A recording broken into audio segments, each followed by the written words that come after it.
Hello everyone and welcome to Edusurg Clinics. I am Dr. Gunjan Desai and today we are going to discuss a very important part of abdominal anatomy.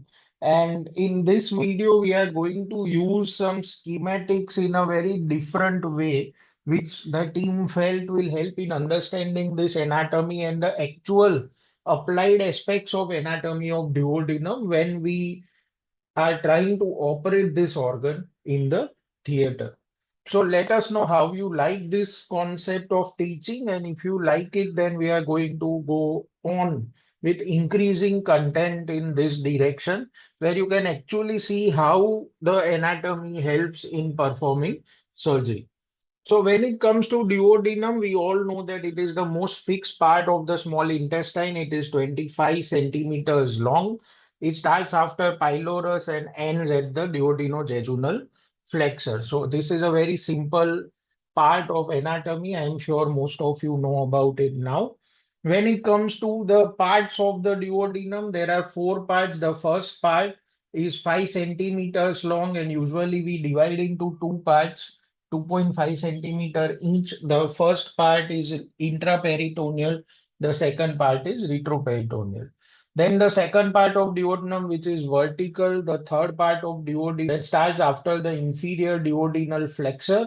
And then you have the fourth part, which forms the duodenojejunal flexure, and from there the jejunum starts. So the third part is 10 centimeters long, and the fourth part is 2.5 centimeter long. Surface marking wise, this extends from L1 to L3. So that is something that you need to understand. Now, when we go from posterior to anterior in the abdominal wall, and we are explaining this in a very schematic way so that you understand that what happens with different relations of duodenum when you are mobilizing the duodenum. So, right posterior in the abdomen, where you have the right kidney, this is the right renal vein, the inferior vena cava. This is the right gonadal vein. You have the left renal vein. IVC and adjacent to it will be the aorta. This is the superior mesenteric artery. You can see that the left renal vein goes behind the superior mesenteric artery. The liver, the retrohepatic cava, and the gallbladder. A schematic that you need to keep always in your mind if you want to operate in the area of duodenum, pancreas, and the hepatoduodenal ligament. Now, when we add a layer anterior to this, so this is the posterior. When we come a layer anterior to this, you can see that the duodenum is there, pancreas is there, the hepatoduodenal ligament is there. So what this means is that this is the cava, this is the hepatoduodenal ligament. Between them, we know is the foramen of Winslow and the lesser sac. So these structures are anterior to this plane, right? So the duodenum, the first part, second part, the third part, this is how it is related to the pancreas. The C of the duodenum holds the pancreas, and we have the entire anatomy of pancreas in a series of around 5 videos. You can see that. We know that superior mesenteric artery and superior mesenteric vein at the lower border of pancreas emerge anteriorly to the duodenum. So you can see that relation here. Superior mesenteric vein and the superior mesenteric artery is anterior to the duodenum. Now add one more layer to this. This is the third layer. And you will see in a minute why I am discussing in layers like this an anatomy that is usually not described in this way. So add a layer to this anteriorly and you have the colon, the hepatic flexure, transverse colon and the stomach and the greater omentum falling out of this stomach and going into the colon, right? So this is the third layer or the anterior most layer when you open the abdomen. So now what is this arrow pointing at is basically the point where we advise or we teach starting the cockerization. So this is the duodenocolic groove, an area that is not usually clearly described in the book. But if you understand this three-dimensional anatomy, that there are some structures posterior, then anterior to it is the hepatoduodenal ligament. So if you see here is the hepatoduodenal ligament, the right lateral end of it. This will be the duodenal wall. and then there will be the colon. So this area is the area where you start cockerization usually, and that is known as the duodenocolic groove. And if you start identifying this area in theater, cockerization becomes very easy. So then what we do, we take this area down. So you are mobilizing the colon and you are mobilizing the lateral wall of the second part of the duodenum. So you take this area down and you mobilize the colon, and that is how you start your cockerization by exposing the zerotas over the right kidney, the right renal vein, the gonadal. And when you keep lifting this area, this is where you keep lifting that entire area, and you will see that you can expose the IVC, the gonadal vein, the left renal vein, part of the SMA. Usually we don't go beyond the SMA. And this area is the interaortocaval groove, the 16 level node, right? This is where the aortocaval node is located. So if you want to do an aortocaval dissection, this area is known as the suprahilar nodes. This is the aortocaval nodes divided by the left renal vein. Then you have the right paracaval nodes and you have the left para-aortic nodes. If you go down, then you will have the precaval and mesenteric artery nodes. So these are basically the para-aortic group of nodes as well as the aortocaval nodes. So if you understand this schematic, the last five diagrams, the layer-wise understanding of abdomen is important, and that will make your entire understanding of duodenal anatomy very easy. So posterior structures, anterior structures, and how you cockerize the duodenocolic groove at the lateral border of the HDL go towards the duodenum and the colon. So that is the place where you start cockerization. So now going to some conventional anatomical aspects of duodenum. When we understand that the duodenum begins at the pylorus, like I said, the first 2.5 centimeter is mobile. You have the gastrohepatic ligament which connects the stomach to the liver, and you have the hepatoduodenal ligament which connects the duodenum to the liver in the first part of duodenum. We know that the structures traversing this are the portal vein, hepatic artery, and bile duct.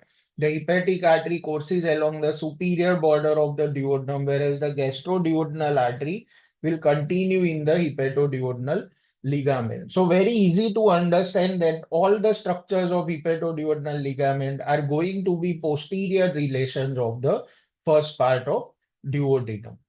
So these two together form the lesser omentum, as we have seen in the previous video on the anatomy of lesser sac, and the greater omentum is connected at the other side of the first part of duodenum. So first part of duodenum, two attachments you have to remember. Posterior relations we have already seen, so that becomes very easy to understand. So now the three-dimensional anatomy again, you can see that the inferior vena cava is posterior to the duodenum, and the hepatoduodenal ligament is also posterior to the duodenum. So portal vein, the gastroduodenal artery, and the bile duct are going to be posterior to the first part of duodenum.